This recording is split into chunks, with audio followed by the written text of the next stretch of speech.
Mama Sandra, Bambi Sandra, no Mama Sandra, oh Sandra.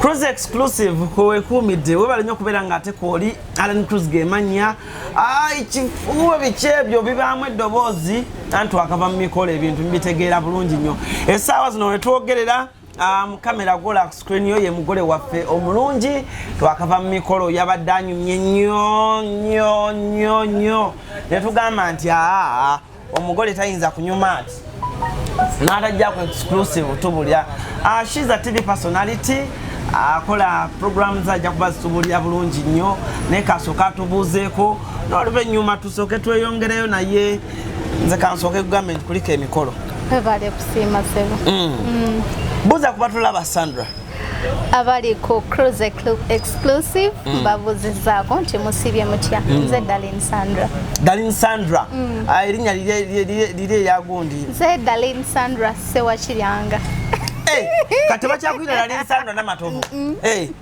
nze Darlene Sandra Sewakiryanga kati wali kusituli natugenda kyusaamu tutandika okugamba nti Darlene Sandra Sewakiryanga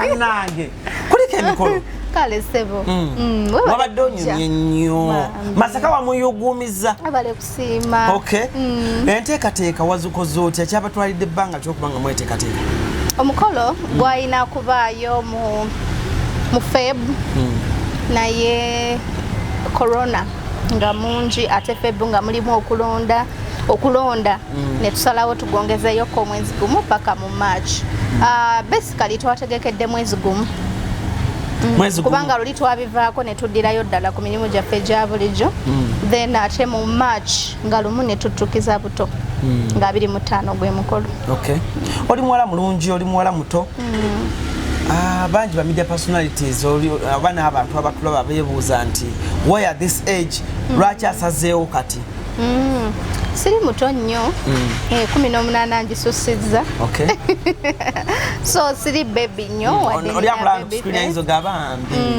yes siri mukulu because naweza myaka 3 so ndowooza kyekiseera kubanga ate bwe bakedde omunaagirinda kunyeenya bw'okaddiwe nnyennyenya ate batonyuma nga ne makeup takyakwata n'ebirala ebigenderakaawo kale kinyuma n'okola omukolo ng'okyali muto ng'obwongo kasobongo bwobanga busobola osalawo ne bugamba nti this is the right person gwe njagala okubeera naye Katonda yasalawo ku buli kimu Alan yajja okusalirawo nti kati zaala yajja okusalirawo nti kati tojja kufuna mwana yajja okusalirawo kati fumbirwa everything revolves around God ekiri kufa abantu is kwesabira you kneel down and pray to God ate nga bwenkigambye mu ntandikwa nja kuddirayo ofukamirangako n'osaba ate n'obijjamu emyepango kikyotegeeza tebwetaaga kumala kulangira abantu nti gundi talina kino so I will not have a relationship with this person bwenoonya oyo gw'owulira nti gwe weetaaga omutuufu obeere naye naye nga bali tomaze bamalamu maanyi kubanga nabo bajja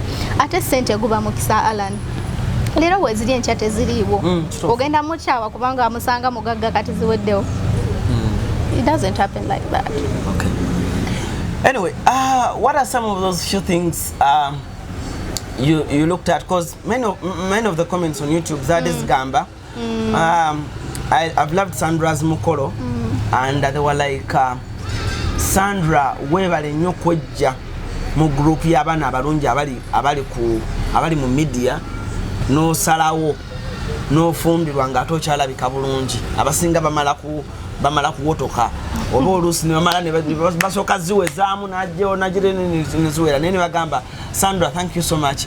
Sandra, walowoozezza ki ki ekyakugira mu bwongo you to decide n'ogamba wanyi Sandra, enough is enough, settle.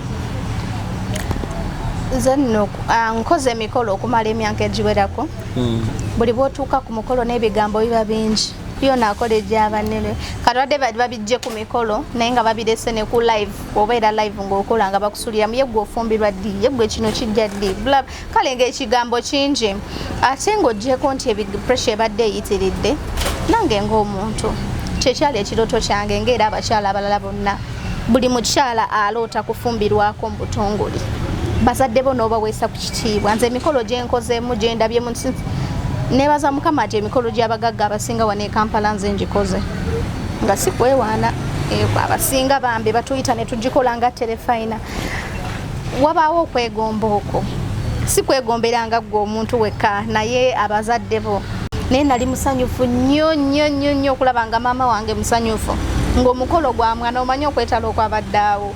That experience, trust me, buli muzadde ajagala kobeere ng'oli celebwe yenkanawa kobeere ng'omutuusizaako buli kimu waliwo ebintu ebiri traditional nga tetusobola bikyusa nga kyo kyatondebwa bwe kityo nga birinakyo and traditional mu culture bakisaba ate nga ne Katonda bw'atyo bwe yakigera bwe kirina okubeera Katonda aba akuwadde chance eyo ogikozesanga n'okituukako bazadde bo ne basanyukako. Someone was ngazam comments omanyi comments mwenzi jolusi okubuuza omuntu abamu bangambye bo meeting amtubolize Sandra looks to be not looks, she's a beautiful girl. Sandra yasomako? Yes, nasoma. Watikirwa muki? Nasoma mass communication and journalism. Nemfuna diploma kati naddayo. I am graduating in September with my degree in mass com. Ndi awo kumdeje. Okay. Bagamba abawala abasomye ennyo ate nga balungi baba n'olugezigezi lube waka buli kimu kiba ola omusajja ali ku kamera Shanika aseka because yomu kubayinga mayanga yetayagala abawala basoma baba n'olugezigezi. Is your level of education einengeri gyegiramu kamaka bwe wabitunuuliddemukko kuba bawala abasomye bagamba njagala mwami nga asomye alina okuba nga oluzungu lumakinga Sandra waba wa WhatsApp honey hi honey ngogamba noli naye agamba how honey you know. Ekyokusoma I think it's not a qualification for love. Or love teriko nti onasomye obona omugagga obona omwavu obona alina kino omutima kyegusalawo kyogenda nakyo. Nze bwe nali nfuna omuntu saasalawo nti njagala nga ali bwati ne bwati. Bali bangi abagezaako bangi ngera bumanyi bakulaba ku TV ne bakubira amasimu na message ne basindika zi mobile money ne bakola bitya. Mobile money basindika ngozaayo. Sisobola kuzaayo sente alani mbona zikujje mu nsawo. Okay. Basi zije mu nsawo. Basi weereza weka. Ate bwe mbasi zikusabye n'ozimpate lwaki mbanzi kuddiza. Mbasi zibbyo zimpadde weka.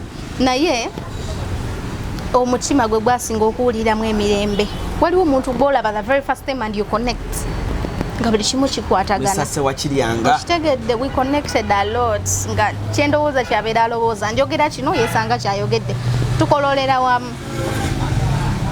That kind of connection. Oli mukyala mweru. Bu brown boys tebwagira.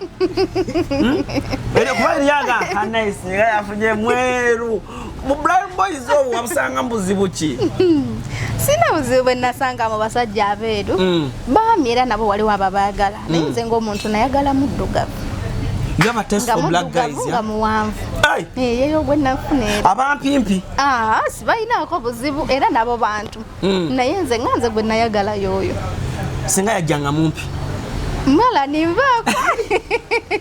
Adaza nyaba. Mala nimbaako munange. Nyaba bayina katale. Agashi bakali nago. Tolabangako mumpi nga wasizi nga bayina abakyala abanyirivu. Anti nkubuuzizza.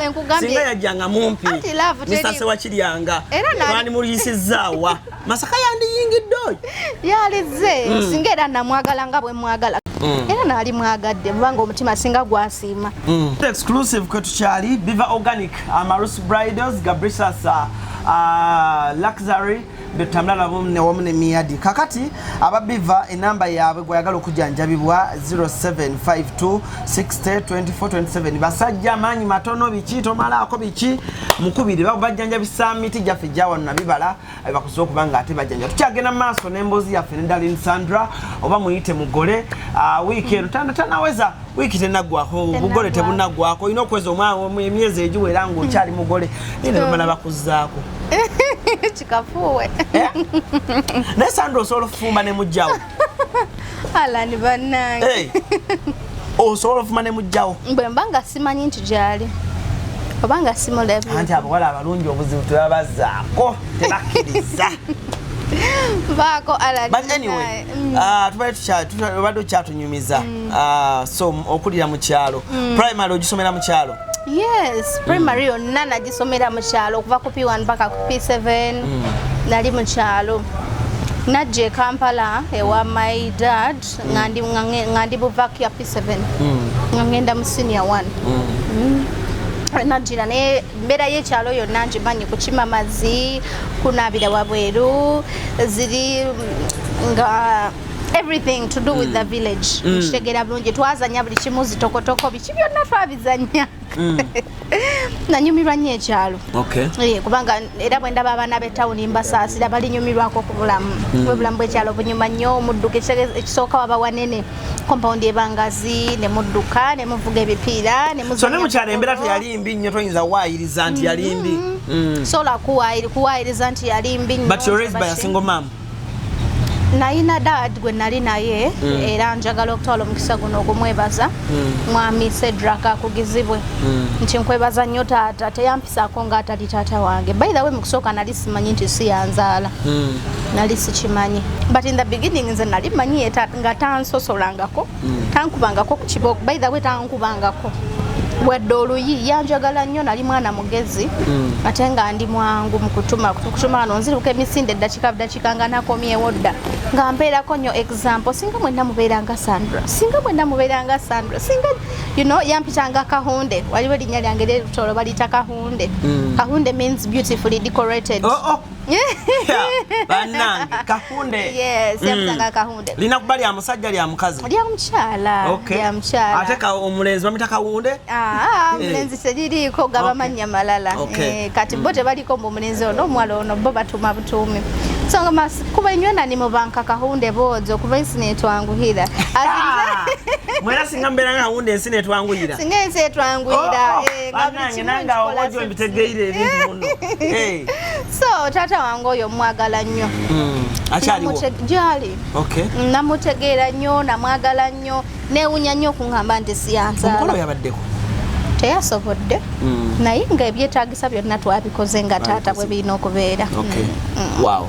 Kale so oyingira otya olugendo luno olwa midiya? Abantu bagamba abawala abalungi abayingira midiya abaana batega ekibatu baana basabiriza oba osaba boosi omulimu nti SANDRA Dalini omulimu gwo weeguli naye wano kakati yokola otya oba ogire eno ogenda ku station eno onaasaba ngodo ogire oti onaasaba ngodo nonaasaba gwe tebakusabirizaako muwala mulungi ogenda kuwaani olekaani kituufu kubanga tuyita mu zikivi ez'enjawulo oba mu media ez'enjawulo media houses ez'enjawulo osookuse wano ne bigaana nodda wali amala okukozesa omwana w'abandi nga n'omulimu tagenda gumuwa.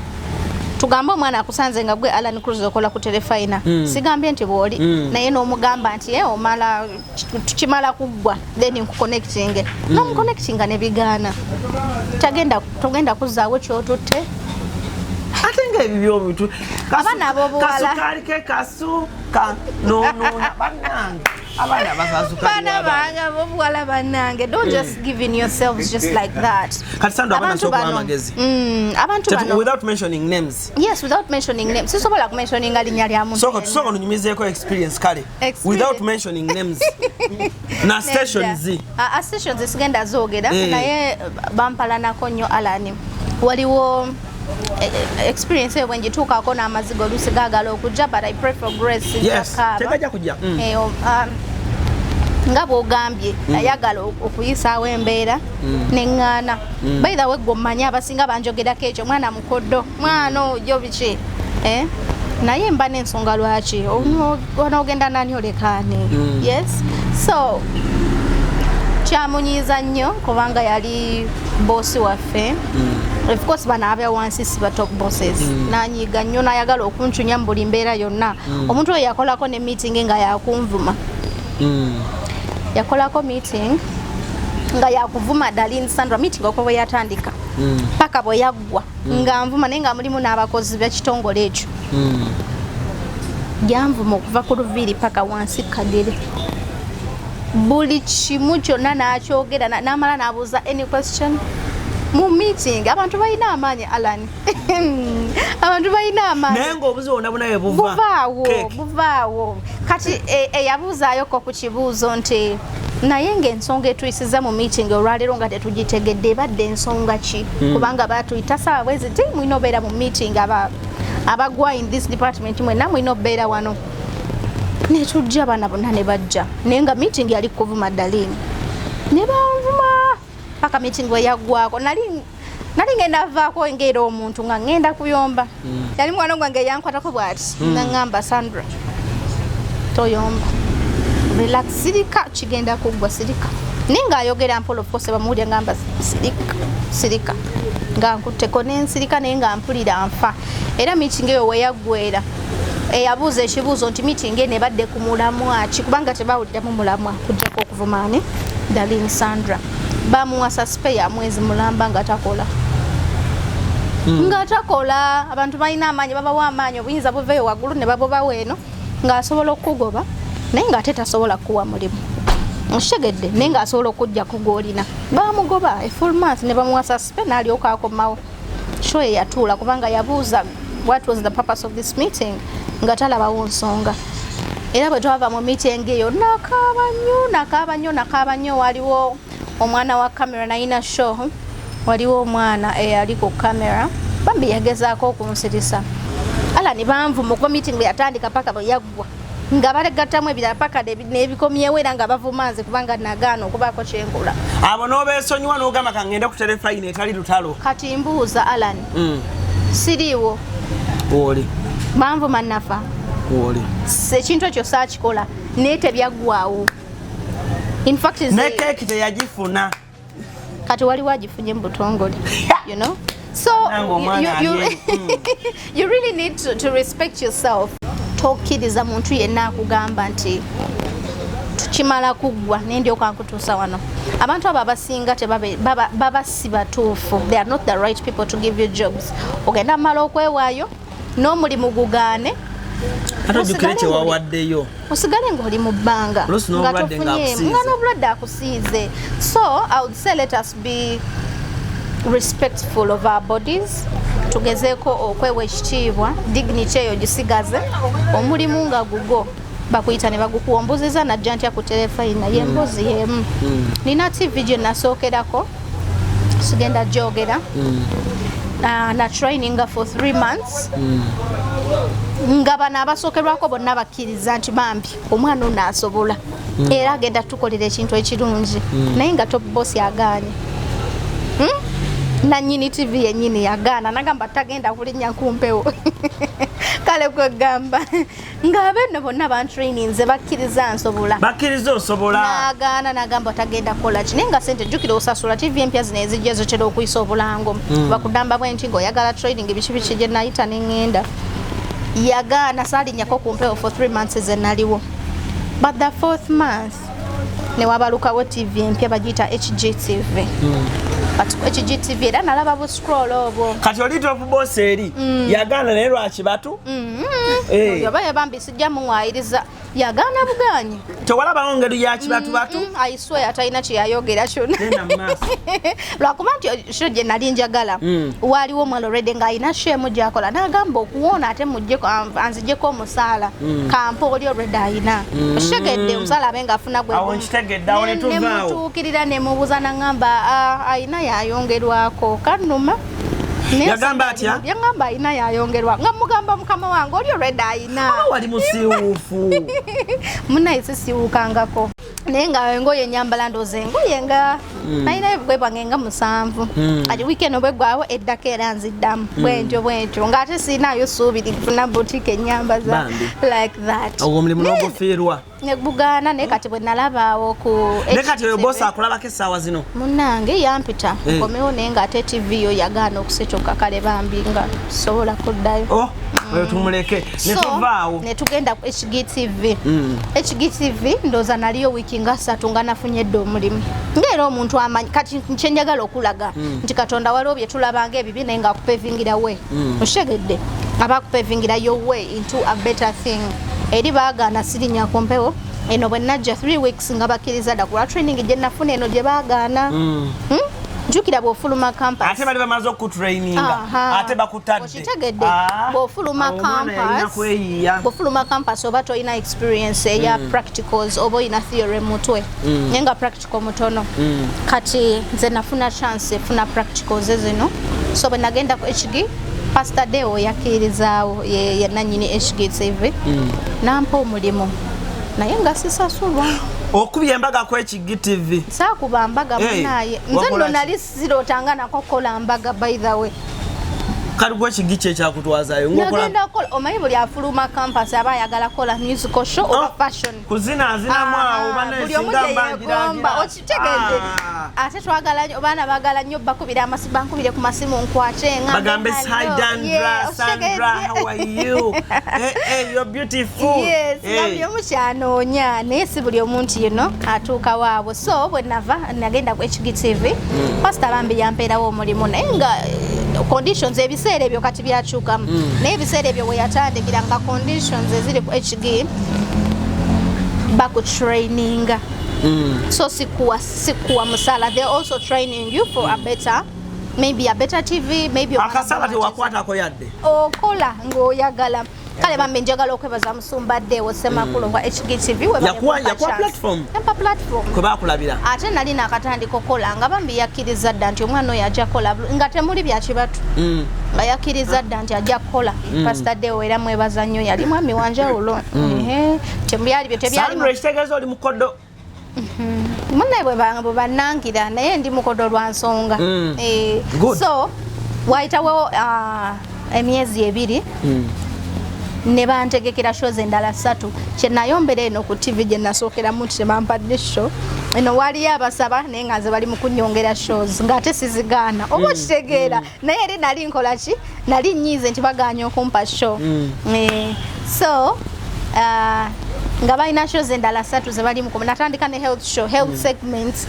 balina morning show anti ofaananga musawo omanyi bano bannansi bano bamusawo abalina ekisa era bampitanga musawo bayirawe ku HG babana bonna bali ku HG bampitanga musawo ba Alex Mbwatekamwa ali kati ali ku Spark n'abalala bangi so nali nakakola ko shemu natandika ne segment mu health segment mu morning show nenjimaliriza ne bampa nawona segment ozikola naye nga akasente tewali alani bambi naye yali talina kwa TV yali yakatandika TV nga yakatandika sente njukira bayina osasula different decoders okubateekayo so azinoonya manyi sente ziba mu bulango n'ebirala ne projects endala zaali teziriiwo ge mazima sinti yatumma wakolayo shows 3 nakolayo no satu saaziweza kye njagala okulaga nasooka nenkola health segment morning show then nengenda mu health show yennyini naye nga nkola ku baana abahabo naye nga eyo show yakwata omubabiro naye nga ku HG yeshow ekyasinze nga bakubanya amasimu omanyi abantu babyagala nnyo ebyo byamanyi ga kisajja kati awo nga sikyako abana transport kati nga onaba avaayo nakuwayo ekyebiri ebiseera ebyo bambi nga kikolera nga kikolera kikubuusa ka booda awo notuka ku kazigoko booda olinnyawo taxi eza booda ozimanyi za boda zabanga nyingi ngolinyawo taxi so that is how I started naye nakolayo emyezi BBS ani akuscouting wenzija nakolawo myezi 2 awo ngabandabye dda zampita TV zaali 3 sigenda ziwa ebiri sigenda ziwa mileage kuba saakola naye gye nayitamu yali BBS excuse me kati ezo TV zampitanga zonna zaagala kumpa show zifaanagana morning show nengamba mu mutima gwange nengamba anaso basoose okumpisaamu BBS bakubira bukubizika simu bankubira bukubizika